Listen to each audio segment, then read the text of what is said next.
कश्मीर वास्तव में धरती का स्वर्ग है, जहाँ का हर कोना बेहद खूबसूरत लगता है।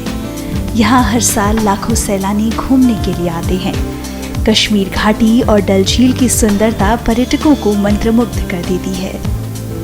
बात करें अगर डल झील में शिकारी की सवारी करने की, तो पर्यटकों को इसका एक अनोखा अनुभव होता है। यहाँ के हाउस बोट में ठहरना भी एक अलग ही सुखद एहसास देता है।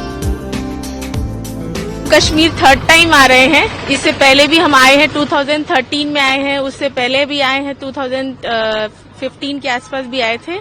यहाँ का नज़ारा और यहाँ पे बहुत चीज अच्छी है। डल लेक बहुत अच्छा है रहने के लिए। यहाँ पे बहुत बुकिंग की रश रहती, हमको मिल गया बाई चांस, बहुत अच्छा हुआ हमारे लिए।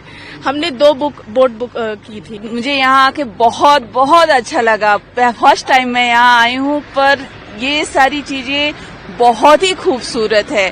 मतलब डल झील, shikara riding, Pahalgam, mini Switzerland, मेरा बहुत मन था आने का और घूमने का।